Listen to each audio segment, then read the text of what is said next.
Hello friend, स्वागत है आपका आज की इस वीडियो में। मैं सौरभ गुप्ता आप लोगों के लिए लेकर के आया हूँ साइकेट्रिक नर्सिंग सब्जेक्ट से अंतर्गत ऑर्गेनिक ब्रेन डिसऑर्डर से रिलेटेड कुछ इंपॉर्टेंट एमसीक्यूज। ऐसे एमसीक्यूज जो कि हम लोगों के कंसेप्ट को बूस्टअप करने वाले हैं, स्ट्रॉन्ग करने वाले हैं।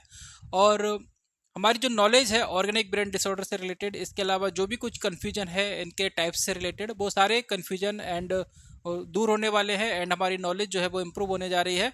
तो चलिए इस वीडियो के अंत तक बने रहिए ताकि आप लोगों से कोई भी इंपॉर्टेंट जानकारी मिस ना हो। और पूरा का पूरा फोकस आज हमारा ऑर्गेनिक ब्रेन डिसऑर्डर पर रहेगा। तो चलिए आज की इस वीडियो को शुरू करते हैं।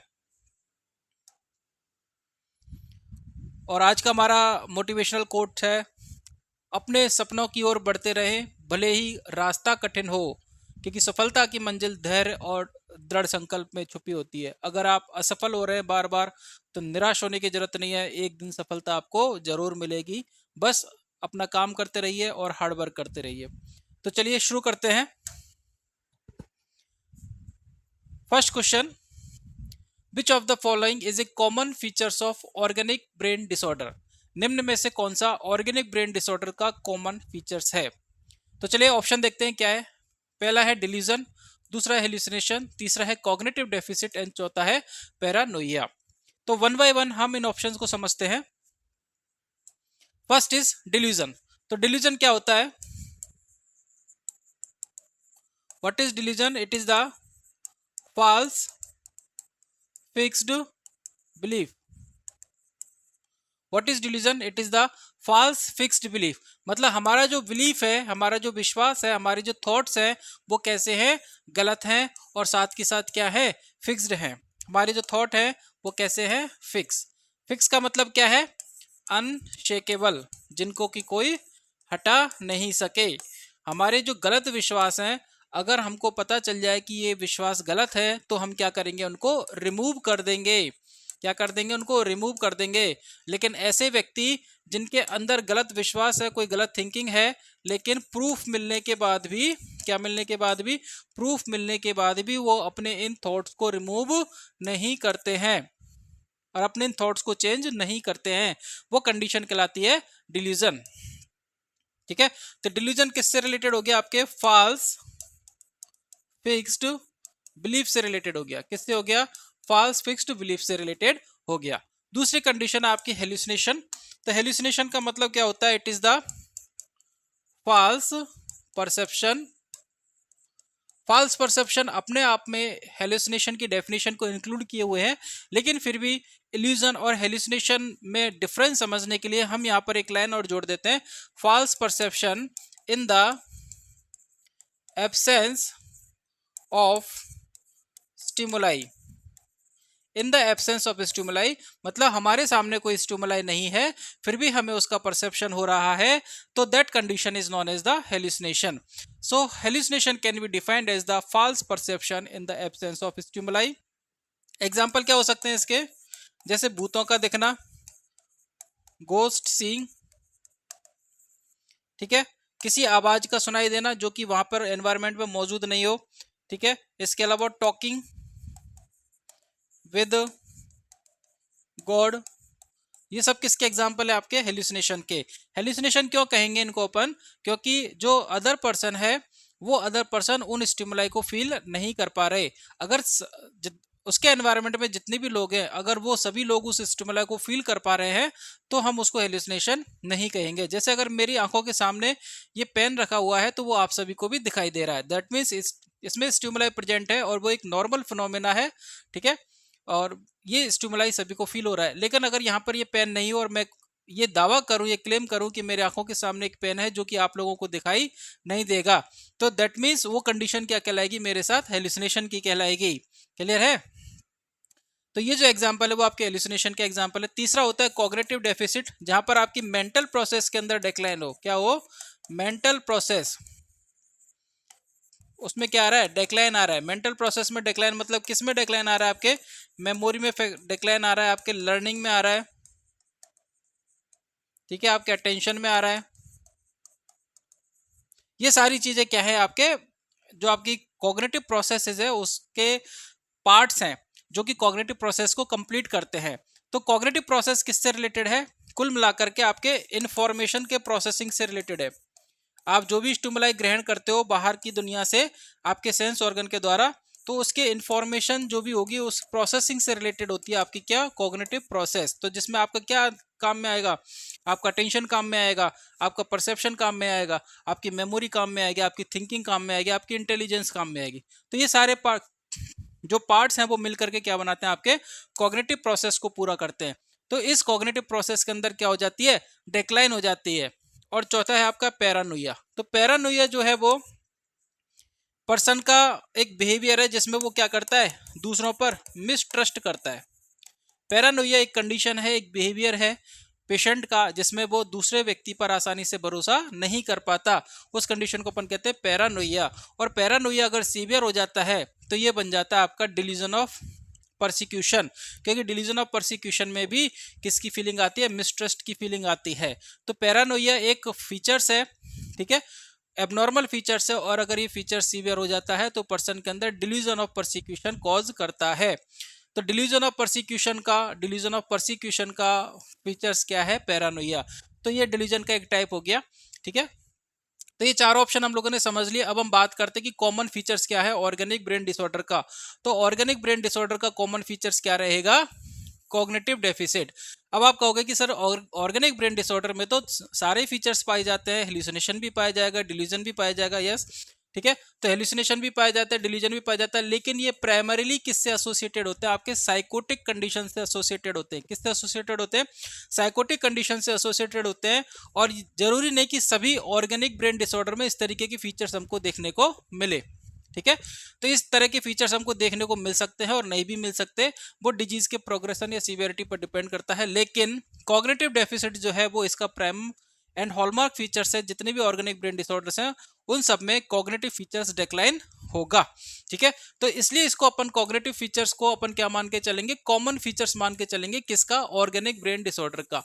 तो जब भी ऑर्गेनिक ब्रेन डिसऑर्डर की बात होगी सिम्टम्स सारे मौजूद होंगे जो इस पर यहाँ पर लिखे हुए हैं, लेकिन जो प्राइमरी फीचर्स होगा, जो कि हॉलमार्क फीचर्स है, जो कि डिफरेंशिएट करता है अदर डिजीज से, ऑर्गेनिक ब्रेन डिसऑर्डर को अदर डिजीज से जो डिफरेंशिएट करेगा वो क्या होगा, आपका कॉग्निटिव डेफिसिट। तो आपका आंसर क्या जाएगा यहाँ पर, कॉग्निटिव डेफिसिट। क्लियर है। तो ध्यान रखना है ऑर्गेनिक ब्रेन डिसऑर्डर में किसकी बात होगी, कॉग्निटिव डेफिसिट की बात होगी। आंसर जाएगा आपका सी। नेक्स्ट क्वेश्चन की तरफ बात करते हैं। Which of the following conditions is classified as an organic brain disorder. निम्न में से कौन सा कंडीशन ऐसी है जिसको कि ऑर्गेनिक ब्रेन डिसऑर्डर की कैटेगरी में रखा गया है। बात करते हैं फर्स्ट स्किजोफ्रेनिया, दूसरा है मेजर डिप्रेसिव डिसऑर्डर, तीसरा है एल्जाइमर्स डिजीज एंड चौथा है बाइपोलर डिसऑर्डर। तो बात करते हैं वन बाय वन। फर्स्ट हम बात करेंगे स्किजोफ्रेनिया की। स्किजोफ्रेनिया कैसी डिजीज है, साइकोटिक डिजीज है। स्किजोफ्रेनिया कैसी डिजीज है, साइकोटिक डिजीज है। और आपको पता है साइकोटिक डिजीज में 5 प्रकार के डिजीज आती हैं। तो आप लोगों के लिए क्वेश्चन यहाँ पे भी तैयार हो जाता है कि ऐसी कौन सी डिजीज है जो कि साइकोटिक कैटेगरी के। तो अगर ये 5 डिजीज आपको याद है तो आपका आंसर जो होगा वो करेक्ट हो जाएगा। तो पहली कैटेगरी में अपन रखेंगे स्किजोफ्रेनिया, दूसरी है mania, depression, delirium and dementia. ये कैसी है, साइकोटिक डिजीज है। साइकोटिक होने के साथ साथ स्किजोफ्रेनिया जो है वो कौन सी कैटेगरी में आती है, फंक्शनल साइकोसिस में आती है। किस में आती है, फंक्शनल साइकोसिस में आती है। क्योंकि इसमें व्यक्ति की क्या हो जाती है, काम करने की क्षमता कम हो जाती है। मतलब डेली रूटीन के जो टास्क होते हैं वो टास्क भी व्यक्ति जो है वो नहीं कर पाता। इस वजह से इसको अपन क्या बोलते हैं, फंक्शनल साइकोसिस कहते हैं। क्लियर है। तो फंक्शनल साइकोसिस जो होता है उसमें ब्रेन टिश्यूज में किसी भी प्रकार का कोई डैमेज नहीं होता, ठीक है। इस वजह से इसको अपन ऑर्गेनिक ब्रेन डिसऑर्डर के अंदर नहीं रखेंगे। तो ऑर्गेनिक ब्रेन डिसऑर्डर का मतलब क्या होता है, इसको हम पहले समझ लेते हैं, ठीक है। ऑर्गेनिक ब्रेन डिसऑर्डर का मतलब क्या होता है कि जहां पर हमारे ब्रेन के अंदर कोई न्यूरो डिजेनरेटिव चेंजेस हो, उसकी वजह से कोई डिजीज हो रही हो, उसकी वजह से साइकेट्रिक कंडीशंस के सिम्टम्स आ रहे हो, वो कंडीशन कहलाती है ऑर्गेनिक ब्रेन डिसऑर्डर, ठीक है। तो ऐसी कंडीशंस जिसमें साइकेट्रिक सिम्टम्स आ रहे हो, बिहेवियरल चेंजेस हो रहा हो, पर्सनालिटी चेंजेस हो रहा हो, लेकिन किसकी वजह से हो रहा हो, ब्रेन टिश्यूज के अंदर डैमेज की वजह से हो रहा हो, ठीक है। जबकि स्किज़ोफ्रेनिया में क्या होता है, ब्रेन टिश्यूज का डैमेज नहीं होता। ये फंक्शनल कैपेसिटी है जो कि न्यूरोट्रांसमीटर के एबनॉर्मल फंक्शन की वजह से जनरेट होती है। तो स्किज़ोफ्रेनिया में कौन सा न्यूरोट्रांसमीटर का रोल होता है, यहाँ पर डोपामिन का रोल होता है, तो इसके एबनॉर्मल फंक्शन की वजह से स्किज़ोफ्रेनिया होता है। क्लियर है? तो यहाँ पर किसी भी प्रकार का टिश्यू डैमेज नहीं होगा। सिमिलर कंडीशन डिप्रेशन के साथ है। डिप्रेशन भी एक प्रकार का कैसा है, साइकोटिक डिसऑर्डर है, जो कि मूड डिसऑर्डर की कैटेगरी में आता है। मेनिया एंड डिप्रेशन दोनों किस कैटेगरी में आते हैं, मूड डिसऑर्डर की कैटेगरी में आते हैं। डेलिरम एंड डिमेंशिया दोनों ऑर्गेनिक ब्रेन डिसऑर्डर की कैटेगरी में आते हैं। ठीक है, तो मेनिया एंड डिप्रेशन जो है वो आपके किस में आते हैं, मूड डिसऑर्डर की कैटेगरी में आते हैं, जिसमें मूड के अंदर फ्लक्चुएशंस होते हैं। ठीक है, तो मेजर डिप्रेसिव डिसऑर्डर, यहाँ पर भी किसी भी प्रकार का कोई टिश्यू डैमेज नहीं होता, किसी भी प्रकार का कोई न्यूरो डिजनरेटिव चेंजेस नहीं होते। That's why it will not be consider as a organic brain disorder. Next one is bipolar disorder. Bipolar disorder भी आपके मूड डिसऑर्डर का पार्ट है, जिसमें मैनिया एंड डिप्रेशन दोनों अल्टरनेटिवली फ्लक्चुएट करते हैं। व्यक्ति के अंदर दोनों कंडीशन पाई जाती हैं, या तो मैनिया मिलेगी या फिर डिप्रेशन। लेकिन ध्यान रखने वाली बात क्या है कि एक टाइम पर कोई भी एक एपिसोड प्रेजेंट होगा, या तो मैनिक एपिसोड होगा या फिर डिप्रेसिव एपिसोड होगा। एक टाइम पर दोनों स्थिति प्रेजेंट नहीं होंगे, वो कंडीशन कहलाती है बाइपोलर डिसऑर्डर। तो जब ये वाली कंडीशन आपके ऑर्गेनिक ब्रेन डिसऑर्डर में नहीं आ रही, तो ये वाली कंडीशन भी नहीं आएगी। अब बचा क्या आपके अल्जाइमर डिजीज। तो अल्जाइमर डिजीज जो है वो आपके किसका पार्ट है, डिमेंशिया का पार्ट है। किसका पार्ट है, डिमेंशिया का पार्ट है। ठीक है, तो अलग अलग प्रकार के डिमेंशिया होते हैं, उनके नाम मैं यहाँ लिख देता हूँ कौन कौन से टाइप के डिमेंशिया होते हैं। पहला होता है आपका अल्जाइमर डिमेंशिया। सबसे ज्यादा जो केस होते हैं डिमेंशिया के वो होते हैं अल्जाइमर डिमेंशिया। दूसरे नंबर पर आता है आपका पार्किंसंस डिमेंशिया। तीसरा आता है फ्रंटोटेम्पोरल डिमेंशिया। चौथा आता है हंटिंगटन कोरिया। ये भी डिमेंशिया कॉज करता है, क्योंकि इसमें भी न्यूरो डिजेनरेटिव चेंजेस होते हैं। तो फ्रंटोटेम्पोरल डिमेंशिया हो गया, एफटीडी इसको अपन बोलते हैं। इसका एक दूसरा नाम है पिक्स डिजीज भी इसको अपन बोलते हैं। ठीक है, हंटिंगटन कोरिया हो गया। इसके अलावा वेस्कुलर डिमेंशिया हो गया।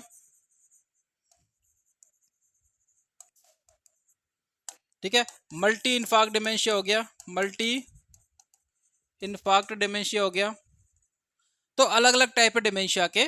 ठीक है, तो ये टाइप अगर आपको याद है तो आप डायरेक्टली आंसर कर सकते हो कि कौन सा जो डिजीज है वो डिमेंशिया के अंदर इंक्लूड की गई है। बाकी ये सारे अगर डिमेंशिया के टाइप हैं तो ये किसके पार्ट होंगे, ऑटोमेटिकली आपके ऑर्गेनिक ब्रेन डिसऑर्डर के पार्ट होंगे। तो यहाँ इस कंडीशन में आपका आंसर क्या जाएगा, इस क्वेश्चन में आपका आंसर जाएगा नंबर सी।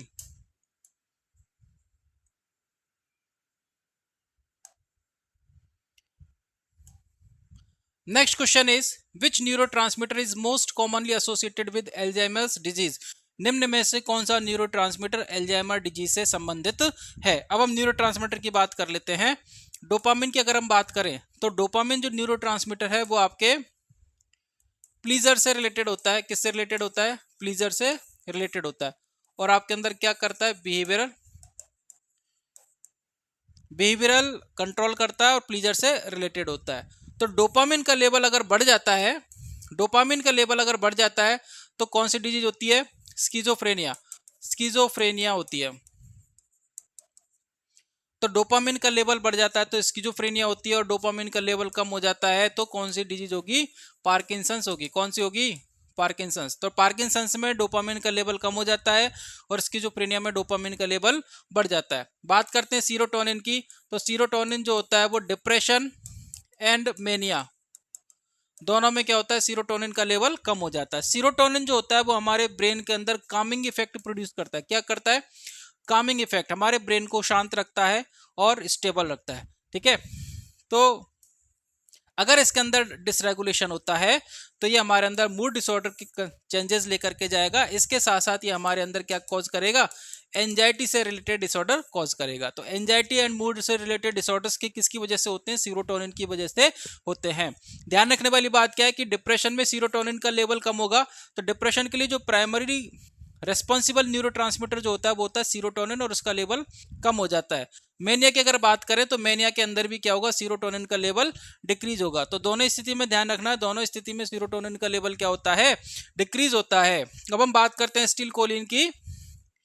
तो एसिटिल कोलिन जो होता है वो एल्जाइमर डिजीज में इसका लेवल क्या होता है, कम हो जाता है। क्योंकि एल्जाइमर डिजीज में क्या होता है, एसिटिल कोलिन प्रोड्यूसिंग जो न्यूरोट्रांसमीटर्स होते हैं, जो नर्व्स होती हैं, उनका डैमेज हो जाता है। एसिटिल कोलिन न्यूरोट्रांसमीटर प्रोड्यूसिंग जो नर्व सेल्स होती है उनका डिजनरेशन हो जाता है, डैमेज हो जाती है, उसकी वजह से कौन सी कंडीशन जनरेट होती है, एल्जाइमर्स जनरेट होती है। तो आपका आंसर क्या हो गया, सी। नॉरएपिनेफ्रिन जो होता है वो आपके अराउजल से रिलेटेड होता है, अराउजल एंड अलर्टनेस से रिलेटेड होता है, ठीक है। इसका एल्जाइमर डिजीज में कोई रोल नहीं है। तो एल्जाइमर डिजीज को के लिए रेस्पॉन्सिबल जो न्यूरोट्रांसमीटर होता है वो क्या है आपके लिए, एसिटिल कोलिन। तो क्वेश्चन क्या पूछा हमसे, which neurotransmitter is most commonly associated with Alzheimer's disease, that is the serotonin. आप सॉरी एसिटिल कोलिन आपको एज इट इज याद करना है। तो ये न्यूरोट्रांसमीटर का जो कंसेप्ट है आपको याद होने चाहिए, क्योंकि एग्जाम में इनसे रिलेटेड क्वेश्चन एक आध क्वेश्चन कभी ना कभी फंस जाता है, ठीक है। नेक्स्ट क्वेश्चन की तरफ चलते हैं। Which diagnostic tool is commonly used to assess structural changes in the brain for organic brain disorder? Organic brain disorder के अंदर, ऑर्गेनिक ब्रेन डिसऑर्डर में हमको पता है कि कोई ना कोई स्ट्रक्चरल चेंजेस होगा, क्योंकि टिश्यू डैमेज होता है, नर्व डैमेज होती है, तो उसके अंदर कोई ना कोई स्ट्रक्चरल चेंजेस आएगा। उस स्ट्रक्चरल चेंजेस को असेस करने के लिए निम्न में से कौन सा डायग्नोस्टिक टूल बेटर वर्क करेगा, या किस टूल को कॉमनली यूज किया जाता है, क्लियर है। तो फर्स्ट ऑप्शन पढ़ते हैं, इलेक्ट्रोएन्सेफेलोग्राम, दूसरा होता है मैग्नेटिक रेजोनेंस इमेजिंग, तीसरा है positron emission tomography, and fourth one is electrocardiogram. तो वन बाय वन हम ऑप्शन को देखते हैं। पहला है इलेक्ट्रोएन्सेफेलोग्राम। इलेक्ट्रोएन्सेफेलोग्राम जो होता है वो ब्रेन के अंदर electrical activity in the brain के अंदर इलेक्ट्रिकल एक्टिविटी को ऑब्जर्व करने के लिए काम में आने वाला इंस्ट्रूमेंट है। इसमें अलग अलग प्रकार की लीड्स होती हैं जिनको कि ब्रेन के आपके स्कल के चारों तरफ लगाया जाता है और इलेक्ट्रिकल इंपल्स को ऑब्जर्व किया जाता है। मोस्टली ये आपके अंदर स्लीप पैटर्न को स्टडी करने के लिए काम में आता है। इसके अलावा सीजर्स को, क्योंकि इन कंडीशन में क्या होता है, ब्रेन के अंदर इलेक्ट्रिकल चेंजेस होते हैं जो इस मशीन के द्वारा ऑब्जर्व किए जा सकते हैं। Next is magnetic resonance imaging. MRI के बारे में आपको पता है, ये क्या करती है, ब्रेन की इमेजिंग करती है, एनाटॉमिकल इमेजिंग, जो एनाटॉमिकल स्ट्रक्चर्स होती है उसकी इससे रिलेटेड इमेजिंग करती है। पोजिट्रॉन इमिशन टोमोग्राफी जो होती है, पीईटी, ये क्या करती है, ब्रेन के मेटाबॉलिज्म को स्टडी करती है, ब्रेन के मेटाबॉलिज्म को स्टडी करती है एंड उसकी फंक्शनिंग को, कि मेटाबॉलिज्म किस तरीके से काम कर रहा है, ब्रेन किस तरीके से फंक्शन कर रहा है। तो उसको स्टडी करने के लिए किसको काम में लिया जाता है, पॉजिट्रॉन एमिशन टोमोग्राफी को, इस टेक्निक को काम में लाया जाता है।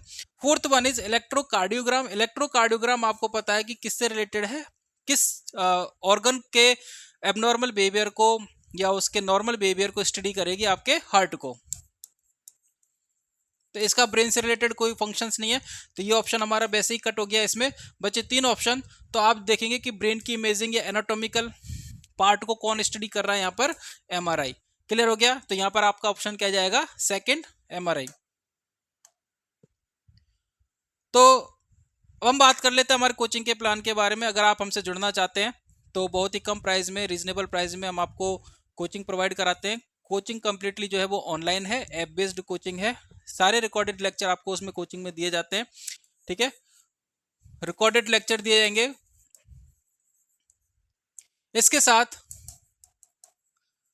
आपको PDF notes and daily test series का ऑप्शन भी फ्री में दिया जाएगा उस प्लान के साथ। तो बहुत ही कम रीजनेबल प्राइस में हम आपको ये कोचिंग प्रोवाइड करवाते हैं। अगर आप नर्सिंग से रिलेटेड, नर्सिंग ऑफिसर्स की तैयारी कर रहे हैं, किसी भी प्रकार के कॉम्पिटिटिव एग्जाम्स की तैयारी कर रहे हैं, तो आप हमसे जुड़ सकते हैं। आप हमारा ऐप सब्सक्राइब कर सकते हैं, विनायक नर्सिंग अकेडमी के नाम से ऐप है, जिसको कि आप प्ले स्टोर से डाउनलोड कर सकते हैं और दिए हुए नंबर पर आप ज़्यादा जानकारी के लिए संपर्क कर सकते हैं।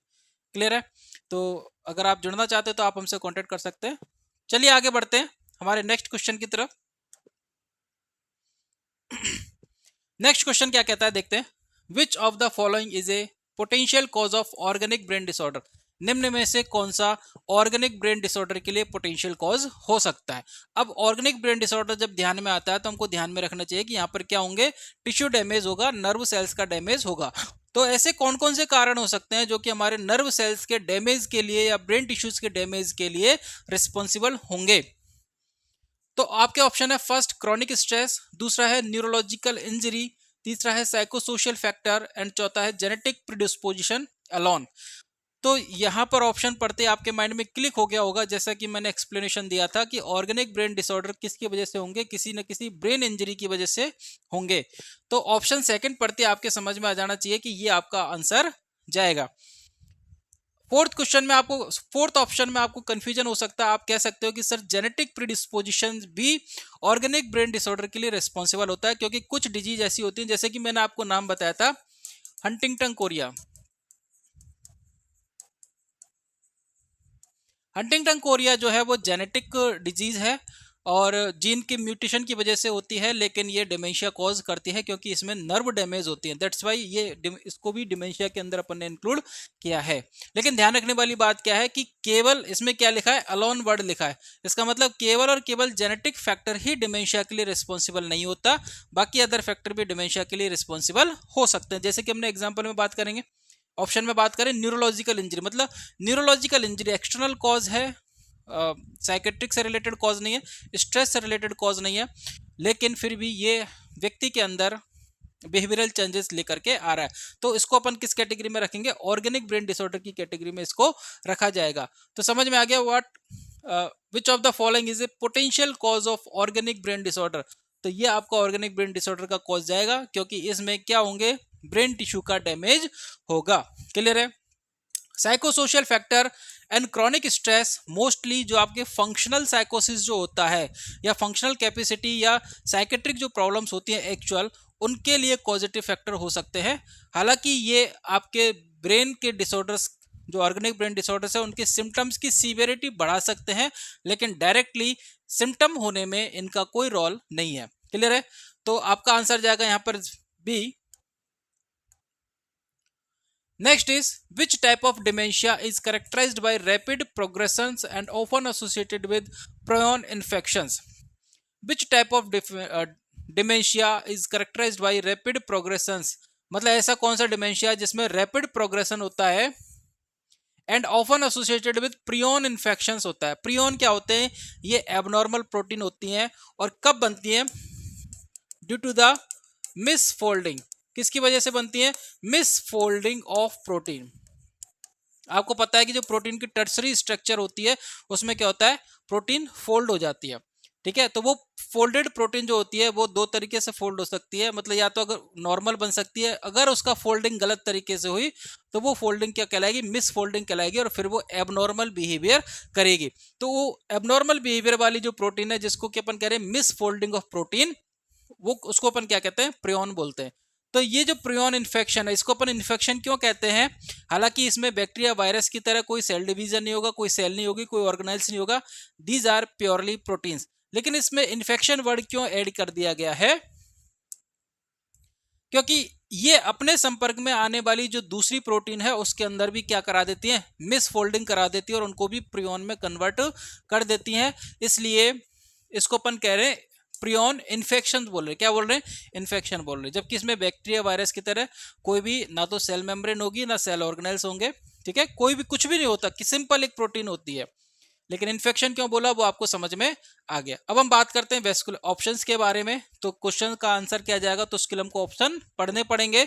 चलिए पढ़ते हैं। पहला option vascular dementia, second is Lewy body dementia, third one is frontotemporal dementia and fourth one is Creutzfeldt Jakob disease. ठीक है, तो वेस्कुलर डिमेंशिया का जो कॉज होता है वो क्या होता है, किससे रिलेटेड होता है, ब्लड सप्लाई से रिलेटेड होता है। अगर ब्लड सप्लाई प्रॉपर नहीं है तो ब्लड सप्लाई प्रॉपर होने की वजह से ब्रेन टिश्यूज को ऑक्सीजन नहीं मिल पाएगी, ना ही न्यूट्रिएंट्स मिल पाएंगे। तो उसकी वजह से क्या होगा, धीरे धीरे करके सेल डैमेज होने लगेंगी। ये इसका मेन मैकेनिज्म ऑफ एक्शन हो गया। तो यहाँ पर कहीं भी प्रियन इन्फेक्शन का कोई रोल नहीं है। लेवी बॉडी डिमेंशिया जो है उसमें भी एबनॉर्मल प्रोटीन पाई जाती है।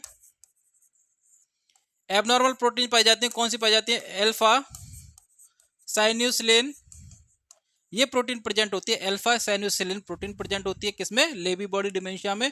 और ये जो प्रोटीन होती है वो आपके जो नर्व सेल्स है उसके ऊपर डिपॉजिट हो जाती है और उसकी फंक्शनिंग को अफेक्ट करती है और धीरे धीरे करके उसका क्या करती है, डैमेज करती है। तो वो कहलाता है लेवी बॉडी डिमेंशिया। तो ये जो प्रोटीन है एबनॉर्मल प्रोटीन, इसको अपन बोलते हैं लेवी बॉडी, क्या बोलते हैं, लेवी बॉडी बोलते हैं। लेकिन अब आप देखेंगे कि जो प्रियन इन्फेक्शन है और लेबी बॉडी इन्फेक्शन जो है इनमें डिफरेंस क्या है। यहाँ पर आप देखिए क्या लिखा है, रैपिड प्रोग्रेशंस लिखा है। क्या लिखा है, रैपिड प्रोग्रेशंस। जबकि जो लेबी बॉडी डिमेंशिया जो होता है उसका प्रोग्रेशन कैसा होता है, स्लो प्रोग्रेशन होता है। कैसा होता है, स्लो प्रोग्रेशन होता है। तो लेबी बॉडी डिमेंशिया का स्लो प्रोग्रेशन होगा, और जो प्रियन इन्फेक्शन वाला जो डिमेंशिया, अब नाम क्या है वो नाम मैं आगे बताऊंगा, वो है आपका क्रुट्ज़फेल्ड जैकब डिजीज। तो ये जो डिमेंशिया है क्रुट्ज़फेल्ड जैकब डिजीज, ये प्रियन इन्फेक्शन की वजह से होता है, और इसका ऑनसेट कैसा होता है, रैपिड। प्रोग्रेशन कैसा होता है इसका, रैपिड होता है।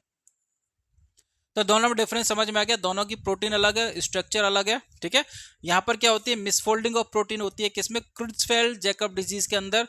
जबकि लेबी बॉडी डिमेंशिया में एबनॉर्मल प्रोटीन का डिपोजिशन होता है। और कौन सी प्रोटीन का, alpha synuclein. Next is frontotemporal dementia. Frontotemporal dementia में क्या होता है, आपका जो frontal lobe and temporal lobe है उसके ब्रेन टिश्यूज में डिजेनरेटिव चेंजेस होने लगते हैं ड्यू टू द एजिंग। किसकी वजह से होंगे, एजिंग की वजह से होते हैं, ठीक है। तो इनकी वजह से क्या फंक्शंस आते हैं, अब आपका फ्रंटल पार्ट गया और टेम्पोरल पार्ट गया, तो किस पे इफेक्ट आएगा, आपके मेमोरी पर इफेक्ट आएगा, इसके अलावा पर्सनैलिटी पर इफेक्ट आएगा, इसके अलावा लैंग्वेज पर इफेक्ट आएगा, ठीक है। तो मेमोरी पर इफेक्ट आता है, पर्सनैलिटी पर इफेक्ट आता है, और इसके अलावा आपके लैंग्वेज पर इफेक्ट आएगा, ठीक है। तो ये हो गया आपका क्या, फ्रंटो टेम्पोरल डिमेंशिया। इसका दूसरा नाम क्या है, आपके फ्रंटो टेम्पोरल डिमेंशिया का दूसरा नाम क्या है, पिक्स डिजीज। इसको अपन पिक्स डिजीज भी बोलते हैं। क्या बोलते हैं, पिक्स डिजीज। तो यहां पर आप देखेंगे कि इस क्वेश्चन में आपके जो 3-4 टाइप हैं आपके, वो सारे टाइप क्लियर हो गए डिमेंशिया के, क्लियर है। तो वेस्कुलर डिमेंशिया का रूट कॉज क्या है, ब्लड सप्लाई में ऑब्स्ट्रक्शन की वजह से होता है, प्रॉपर ब्लड सप्लाई नहीं हो पाती। लेबी बॉडी डिमेंशिया में अल्फा साइनुसिलेन प्रोटीन का एबनॉर्मल डिपोजिशन होता है, जिसकी वजह से नर्व डैमेज हो जाती है। फ्रंटो टेम्पोरल डिमेंशिया में एजिंग की वजह से आपका frontal lobe and temporal lobe damage होता है, जिसकी वजह से मेमोरी, पर्सनैलिटी एंड लैंग्वेज के से रिलेटेड चेंजेस आते हैं। इसके अलावा क्रुट्ज़फेल्ड जैकब डिजीज में क्या होता है, प्रियन इन्फेक्शन होता है, जिसमें आपके एबनॉर्मल मिसफोल्डेड प्रोटीन्स जो होती हैं वो डिपॉजिट होने लगती हैं और आपके नर्व सेल्स को डैमेज करती हैं, क्लियर है।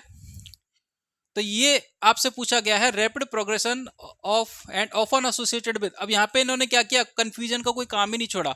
यहाँ पे इन्होंने कंफ्यूजन का कोई काम ही नहीं छोड़ा, यहाँ पे इन्होंने कहा है प्रियन इन्फेक्शन होता है। तो प्रियन इन्फेक्शन सुनते ही आपको क्या ध्यान में आ जाना चाहिए, क्रुट्ज़फेल्ड जैकब डिजीज सामने आ जाने चाहिए आपके, क्लियर है।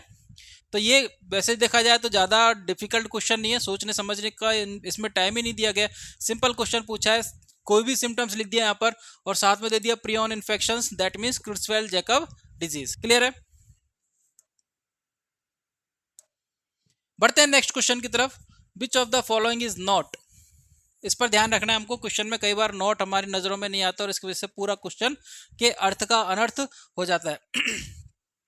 विच of the following is not typically considered an organic brain disorder, निम्न में से कौन सा ऑर्गेनिक ब्रेन डिसऑर्डर नहीं है। तो वैसे भी आपको नाम पता है कि ऑर्गेनिक ब्रेन डिसऑर्डर दो होते हैं, डेलीरियम एंड डिमेंशिया। अब डेलीरियम तो सिंगल है, डिमेंशिया के अलग अलग कॉजेटिव के कॉज के अकॉर्डिंग अलग अलग टाइप्स हैं। तो इनमें से आपको छांटना है कि कौन सा डिमेंशिया नहीं है। वैसे तो आपको बाइपोलर से दिख जाएगा कि बाइपोलर जो है वो मूड डिसऑर्डर है। बाइपोलर क्या है, मूड डिसऑर्डर। तो ये आपका ऑर्गेनिक ब्रेन डिसऑर्डर होगा ही नहीं, तो आपका आंसर जाएगा सी। हंटिंगटन कोरिया मैंने बताया था, ये कैसी डिजीज है, जेनेटिक डिजीज है, जेनेटिक डिजीज है, ठीक है। पार्किंसंस डिजीज में क्या होता है, डोपामिन प्रोड्यूसिंग न्यूरॉन्स जो होते हैं, डोपामिन न्यूरोट्रांसमीटर प्रोड्यूसिंग जो न्यूरॉन्स होते हैं उनकी क्या हो जाती है, डेफिशिएंसी हो जाती है, जिसकी वजह से पार्किंसंस सिम्टम्स आता है, ठीक है। इसके अलावा आपका बाइपोलर हो गया। मल्टीपल स्क्लेरोसिस क्या होता है, मल्टीपल स्क्लेरोसिस एक ऑटो इम्यून डिजीज है। कैसी है, ऑटो इम्यून डिजीज है। मल्टीपल स्क्लेरोसिस क्या है, एक ऑटो इम्यून डिजीज है जो कि माइलिन शीथ पर अटैक करती है। क्या करती है, माइलिन शीथ। तो ऐसे न्यूरॉन्स जिनके ऊपर माइलिन शीथ पाई जाती है और न्यूरॉन्स के अंदर डैमेज करती है, ठीक है। तो ये हो गया मल्टीपल स्क्लेरोसिस का कॉज कि multiple sclerosis is auto immune disease which attacks the myelin sheath of the myelin sheath containing nerve, clear है। तो आपसे पूछा जाता है कि कौन सा ऑर्गेनिक ब्रेन डिसऑर्डर नहीं है, सिंपल सा क्वेश्चन है, आपका आंसर जाएगा सी, नेक्स्ट क्वेश्चन की तरफ बढ़ते हैं। क्या कहता है next question, which symptoms is commonly associated with frontotemporal dementia. कौन सा सिम्टम्स फ्रंटो टेम्पोरल डिमेंशिया से संबंधित है? Memory loss, disinhibition and personality changes, visual hallucinations, severe motor impairment. अब देखिए इसमें क्या होगा, मेमोरी लॉस। मेमोरी लॉस जो होता है वो प्राइमरीली किसका फीचर्स है? एल्जाइमर डिजीज का। किसका है? एल्जाइमर डिजीज का। ऐसा नहीं होगा कि मेमोरी लॉस अदर डिमेंशिया में नहीं होंगे, लेकिन वहां पर सीवियरिटी क्या रहेगी? कम रहेगी। एल्जाइमर डिजीज जो होता है वो मोस्टली किसके लिए जाना जाता है? मेमोरी लॉस के लिए जाना जाता है, क्योंकि मेमोरी लॉस यहाँ पर प्रोमिनेंट कंडीशन में होता है। तो मेमोरी लॉस जो है वो एल्जाइमर्स डिमेंशिया से एसोसिएटेड है। विजुअल हेलुसिनेशन ये आपके हंटिंगटन कोरिया से रिलेटेड है।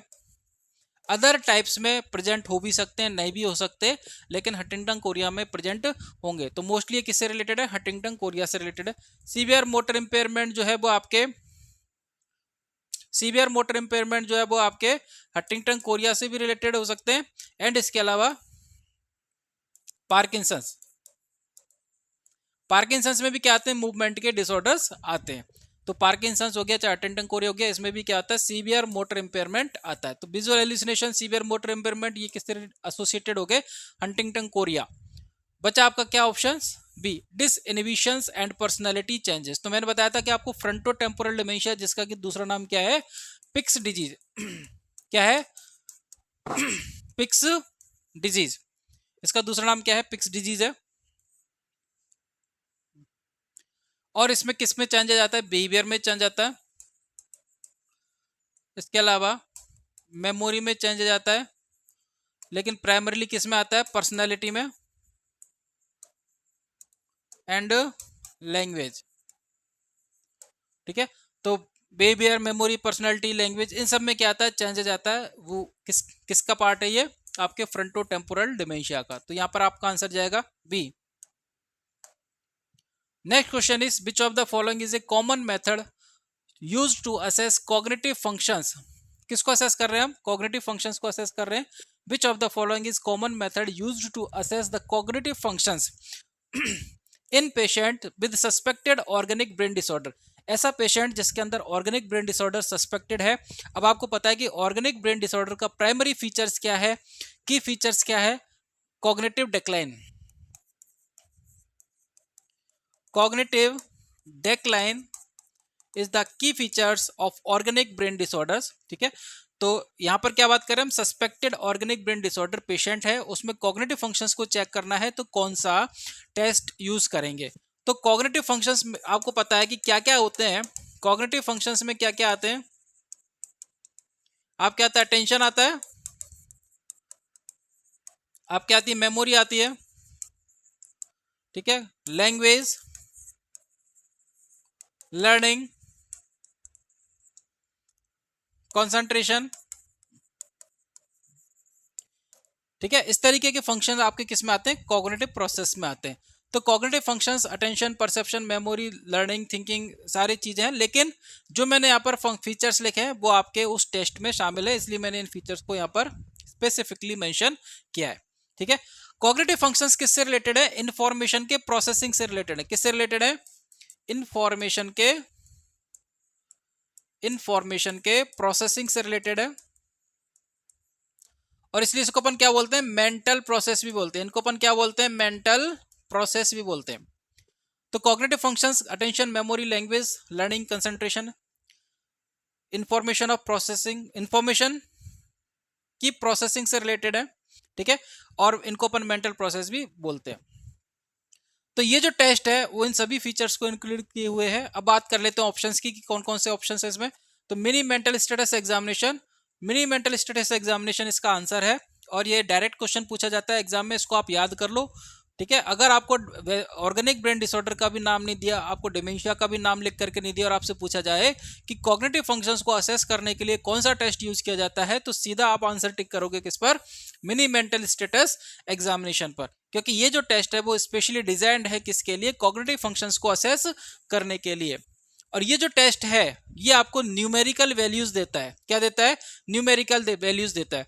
जितने भी फंक्शंस हैं इनको अपन स्कोरिंग करेंगे, मैक्सिमम स्कोर इसका होता है 30, ठीक है। 24 to 30 अपन मानते हैं normal,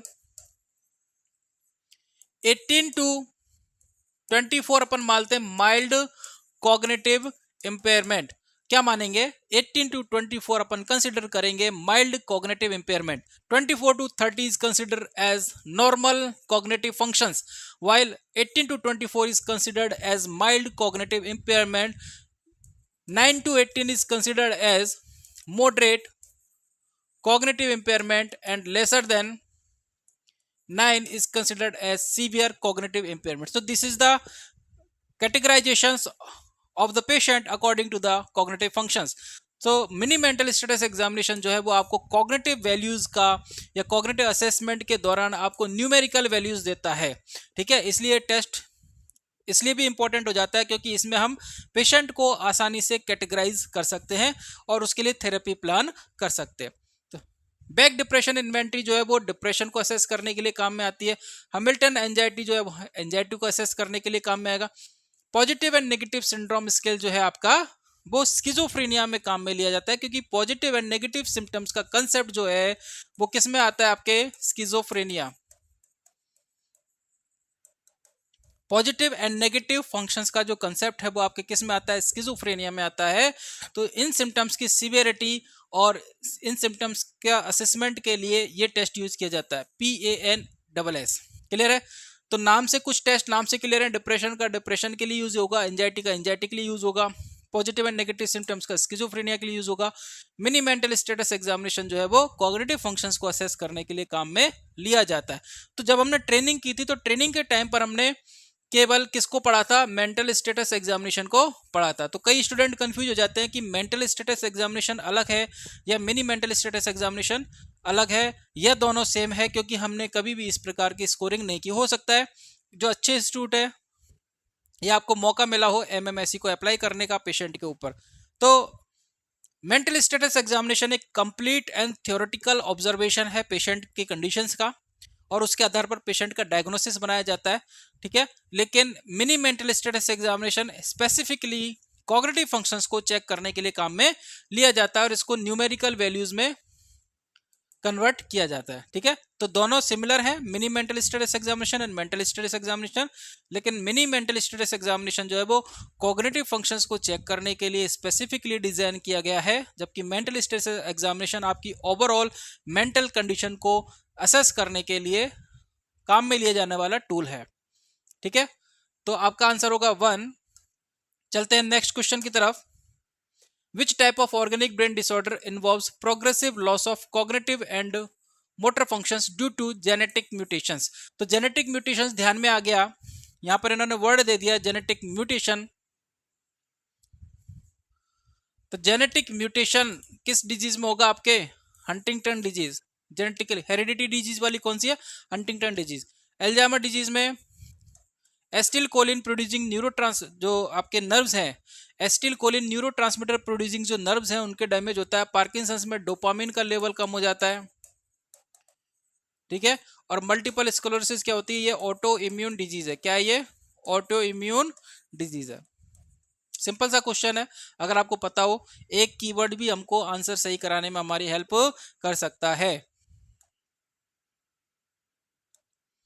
next is Which treatment approach is commonly used to manage symptoms of Alzheimer disease? तो ऐसा कौन सा ट्रीटमेंट अप्रोच है जो कि एल्जाइमर डिजीज के सिम्टम्स को मैनेज कर सकता है? तो आपको पता है कि एस्टिल कोलिन की कमी हो जाती है किसमें? एल्जाइमर डिजीज में। एल्जाइमर डिजीज में किसकी कमी हो जाती है? एस्टिल कोलिन का लेवल डिक्रीज हो जाता है। और एस्टिल कोलिन जो होता है वो हमारा किससे रिलेटेड फंक्शन होता है?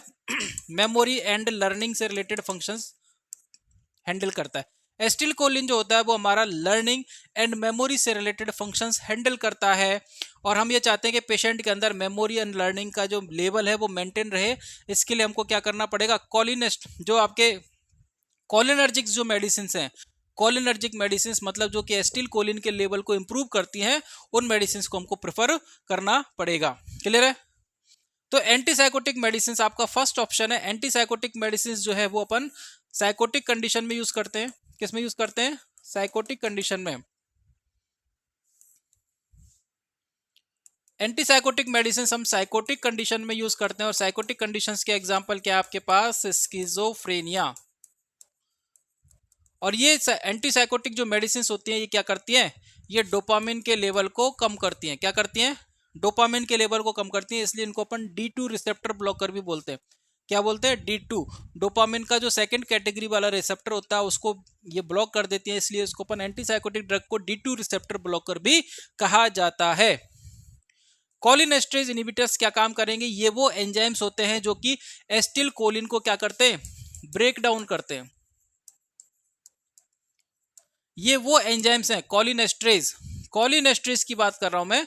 कोलिनेस्टरेज वो एंजाइम्स है जो कि एस्टिल कोलिन को ब्रेक डाउन करता है। अब ये अगर एस्टिल कोलिन को ब्रेक डाउन करेगा तो एस्टिल कोलिन का लेवल क्या हो जाएगा? कम हो जाएगा। आ रहा है समझ में? अगर ये एस्टिल कोलिन को कम ब्रेक डाउन करेगा तो एस्टिल कोलिन का लेवल क्या हो जाएगा? कम हो जाएगा। और हमें क्या करना है? एस्टिल कोलिन के लेवल को इंप्रूव करना है ताकि इन फंक्शंस को स्टोर किया जा सके। तो इसके लिए क्या करना पड़ेगा? हम इस एंजाइम्स को क्या कर दें? हटा दें, या इसकी फंक्शनिंग को कम कर दें, इसको रोक दें। तो हम क्या करेंगे? कोलिनेस्टरेज इनहिबिटर्स देंगे। तो ये इनहिबिटर्स क्या काम करते हैं? इस एंजाइम्स की एक्टिविटी को क्या करेंगे? रोकने का काम करेंगे। तो अगर ये एंजाइम काम नहीं करेगा तो एस्टिल कोलिन का ब्रेकडाउन नहीं होगा और एस्टिल कोलिन का लेवल ब्रेन के अंदर इंप्रूव रहेगा। क्लियर है? तो पेशेंट के फंक्शंस भी क्या रहेंगे? मेंटेन रहेंगे। तो आपका जो आंसर था वो आपको यही मिल गया। मूड स्टेबिलाइजर्स जो होते हैं वो मैनिया कंडीशन में अपन यूज करते हैं, मैनिक कंडीशन में यूज करते हैं। और एंटी डिप्रेशन जो होते हैं वो डिप्रेशन के केस में यूज किया जाता है। किस केस में यूज करते हैं? डिप्रेशन के केस में यूज किया जाता है। क्लियर है? तो ये क्वेश्चन आप तब सॉल्व कर सकते हो जब आपको पता हो कि कौन सा न्यूरोट्रांसमीटर इसमें अफेक्ट होता है, कौन सी डिजीज में कौन सा न्यूरोट्रांसमीटर का लेवल अफेक्ट होता है, और किस तरीके से हम उस लेवल को इंप्रूव कर सकते हैं। क्लियर है? बढ़ते हैं नेक्स्ट क्वेश्चन की तरफ। In which type of organic brain disorder, किस प्रकार के ऑर्गेनिक ब्रेन डिसऑर्डर, यहां पर आप चारों नाम देखिए, सारे के सारे क्या डिमेंशिया के एग्जांपल है। Alzheimer disease, Lewy body dementia, Creutzfeldt Jakob disease and multiple sclerosis. अब इसमें बोला है कि presence of neurofibrillary tangles and senile plaques is the hallmark features of किसका होता है? एल्जाइमर डिमेंशिया का फीचर्स होता है। न्यूरोफिब्रिलरी टेंगल्स, ठीक है, and senile plagues. Beta amyloid protein जो होती है, बीटा एमाइलॉइड प्रोटीन, देखिए सब में अलग अलग प्रोटीन काम कर रही है। क्रुड्सफेल जैकब डिजीज में हमने प्रियन इन्फेक्शन की बात की थी। लेबी बॉडी डिमेंशिया में अल्फा साइनुसिलेन प्रोटीन की बात की थी। यहाँ पर हम बात करें बीटा एमाइलॉइड प्रोटीन की बात कर रहे हैं। तो तीनों में डिफरेंस समझ में आ जाना चाहिए। प्रोटीन का काम हो रहा है, यहाँ पर प्रोटीन का नाम आ रहा है, लेकिन तीनों डिजीज में अलग अलग प्रोटीन काम में आ रही है। ठीक है। मल्टीपल स्क्लेरोसिस आपको पता ऑटोइम्यून डिजीज है। तो यहाँ पर पूछा न्यूरोफिब्रिलरी टेंगल्स, तो ये प्रोटीन क्या करती हैं? आपके जो नर्व्स होती हैं उनको डैमेज करती है। ठीक है। और एक प्रोटीन रिलीज करती है, उसको अपन बोलते हैं टाउ प्रोटीन। एक प्रोटीन रिलीज करती है जिसको अपन बोलते हैं टाउ प्रोटीन। ठीक है। और बीटा एमाइलॉइड प्रोटीन तो बनाती है प्लेग। क्या बनाती है? सेनाइल प्लेग बनाती है। ठीक है। एक डेब्रिस मटेरियल उसके चारों तरफ उस प्रोटीन को कवर कर लेते हैं तो पैचेस बन जाते हैं, तो उसको अपन बोलते हैं प्लेग। और टॉप प्रोटीन जो होती है वो डैमेज्ड नर्व फाइबर के साथ मिलकर के क्या बनाती है? टेंगल्स बनाती है, गुच्छे बनाती है। तो टॉप प्रोटीन जो होती है वो क्या बनाती है?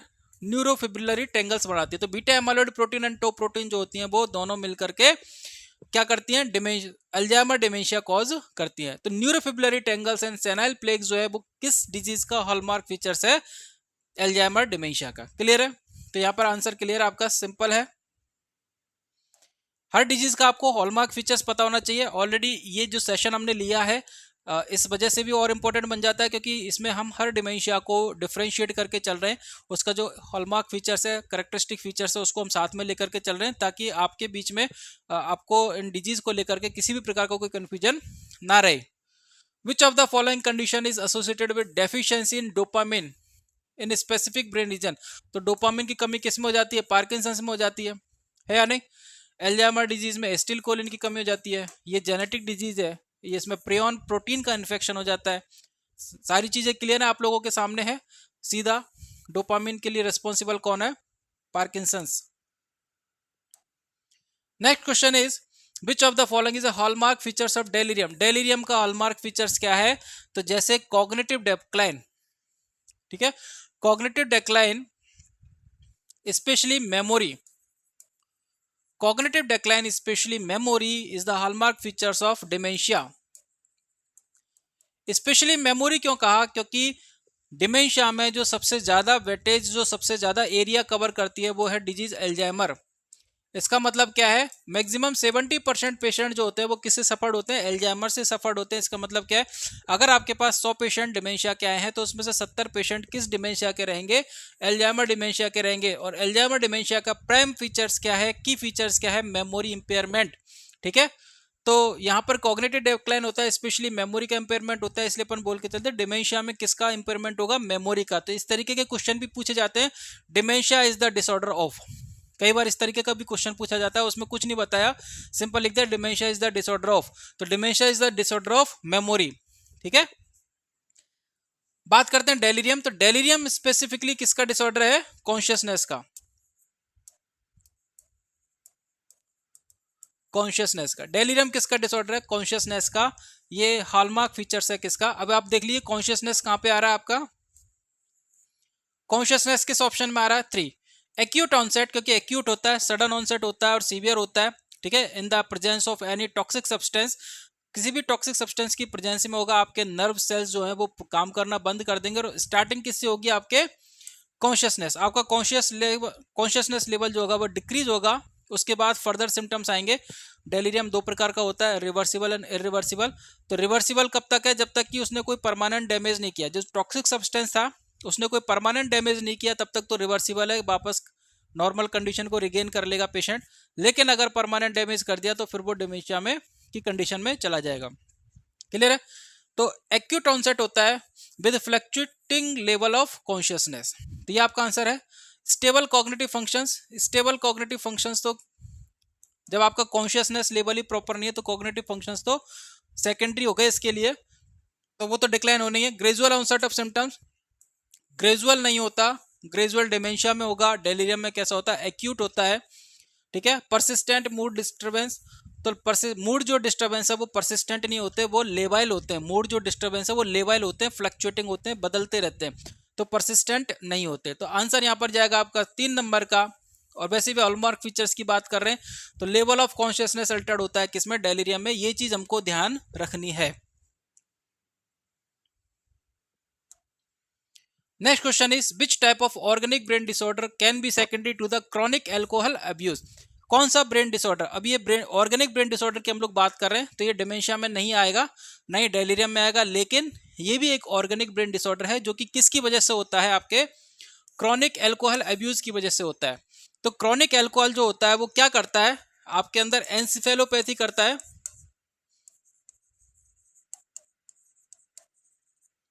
And Korsakoff साइकोसिस।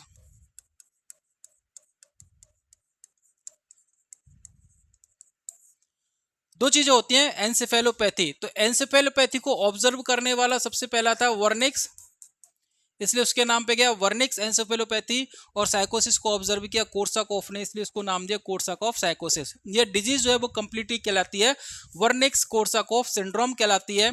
तो एंसेफेलोपैथी में क्या होता है? ब्रेन के अंदर चेंजेस होते हैं और स्पेशली ऑक्यूलर साइन आते हैं। क्या आते हैं? ऑक्यूलर साइन आते हैं, आंखों में चेंजेस आपको नजर आएगा। ठीक है, आंखों में चेंजेस आपको नजर आएगा जो कि क्रॉनिक एल्कोहलर्स होते हैं उनकी आंखों में। ये क्यों नजर आ रहा है? क्योंकि ब्रेन की जो नर्व्स जो कि ऑक्यूलर सप्लाई कर रही है, उन मसल्स को सप्लाई कर रही है, ऑक्यूलर मसल्स को जो सप्लाई कर रही है उनके अंदर डेफिशिएंसी हो जाती है, डिसफंक्शन हो जाते हैं, जिसकी वजह से आई की जो मसल्स होती है वो प्रॉपर वर्क नहीं कर पाती। तो ऑक्यूलर साइन यहाँ पर आते हैं किसमें? Wernicke's encephalopathy. और दूसरा होता है कोर्साकॉफ साइकोसिस, जिसमें किसमें इंपेयरमेंट होता है? मेमोरी में इंपेयरमेंट होता है, मेमोरी में इंपेयरमेंट होता है। और किसकी वजह से हो रहा है ये? Chronic alcohol abuse. अब क्रॉनिक एल्कोहल अब्यूज क्या करता है? आपके अंदर थायमिन की कमी करता है। किसकी कमी करता है? थायमिन की कमी करता है, विटामिन B1 की कमी करता है। तो B1 की कमी होने की वजह से ये सारे सिम्टम्स आते हैं। तो एंसेफेलोपैथी अगर हो रही है जिसमें ऑक्यूलर साइन आ रहे हैं उसको अपन बोल रहे हैं वर्निक्स एंसेफेलोपैथी, और अगर मेमोरी में चेंजेस आ रहा है, साइकोटिक सिम्टम्स आ रहे हैं, वो गया आपका कोर्साकॉफ साइकोसिस। ठीक है, तो ये वर्निक्स एंसेफेलोपैथी एंड कोर्साकॉफ साइकोसिस किसका परिणाम होता है? क्रॉनिक एल्कोहल अब्यूज का परिणाम होता है। क्लियर है? तो वर्निक कोर्साकॉफ साइकोसिस ये भी एक इंपॉर्टेंट क्वेश्चन बनता है। इसको आप चाहे तो एडीएस में पढ़ लीजिए, एल्कोहल डिपेंडेंस सिंड्रोम में पढ़ लीजिए, चाहे आप ऑर्गेनिक ब्रेन डिसऑर्डर में पढ़ लीजिए। तो कॉज क्या है इसका? क्रॉनिक एल्कोहलिज्म, और रिजल्ट्स क्या है इसका? Organic brain dysfunctions. क्लियर है? तो ये भी एक इंपॉर्टेंट क्वेश्चन है अपने आप में, कई बार पूछा जा चुका है, लास्ट ईयर एग्जाम्स में ये कई बार पूछा जा चुका है। वर्निक्स एंसेफेलोपैथी एंड कोर्साकॉफ साइकोसिस अभी कैसे भी करके पूछा जा सकता है, कहीं से भी पूछा जा सकता है। कोर्साकॉफ साइकोसिस में क्या नजर आता है? मेमोरी चेंजेस आते हैं। एंसेफेलोपैथी में क्या नजर आता है? ऑक्यूलर साइन आते हैं। ठीक है, किसकी वजह से होता है? क्रॉनिक एल्कोहल की वजह से होता है। अब आपसे पूछ लिया डायरेक्ट कि विटामिन B1 या थायमिन की कमी से कौन सा सिंड्रोम होगा, तो कैसे भी करके घुमा फिरा करके इसको पूछा जा सकता है। सिंपल सा कंसेप्ट है, 2 लाइन का सिंड्रोम है जिसको अगर आपने पढ़ लिया तो आपका अगर एक क्वेश्चन आ जाता है तो आपका क्वेश्चन कहीं नहीं जाएगा। क्लियर है? तो ये हो गया आपका ऑर्गेनिक ब्रेन डिसऑर्डर में ही आता है ये वर्निक्स कोर्साकॉफ सिंड्रोम, जो कि हो गया आपका आंसर, जो कि एल्कोहल की वजह से होता है। ये तीनों ऑप्शन जो है वो डायरेक्टली एल्कोहल कंजम्पशन से रिलेटेड नहीं है। ठीक है,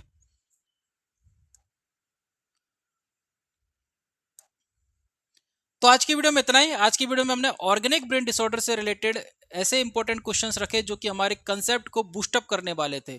ठीक है, तो हमारे कंसेप्ट बूस्टअप हुए, मुझे उम्मीद है कि आपका जो इन्फॉर्मेशन लेवल है, जो आपका नॉलेज लेवल है, वो इंप्रूव हुआ होगा। ऑर्गेनिक ब्रेन डिसऑर्डर से जितने भी इंपॉर्टेंट क्वेश्चन बन सकते हैं वो सब हमने यहाँ पर रखे। अगर ये क्वेश्चंस भी आपने अच्छे से पढ़ लिए, इनको समझ लिया, तो इनसे रिलेटेड अगर कोई भी क्वेश्चन आता है, चाहे किसी भी लैंग्वेज में या कैसे भी उसको मॉडिफाई करके दिया जाता है, तो आप उस क्वेश्चन को आसानी से कर सकते हैं। क्लियर है? तो मेन जो इंपॉर्टेंट कंसेप्ट थे वो सारे आज के हमने वीडियो में लिए। अगर आपको वीडियो पसंद आता है तो इसको लाइक कीजिए और अपने फ्रेंड के साथ शेयर करना ना भूलें। अगर आपको आज के टॉपिक से रिलेटेड कोई भी क्वेरी हो तो आप हमें कमेंट बॉक्स में लिख सकते हैं और अपना फीडबैक दे सकते हैं। Thank you very much.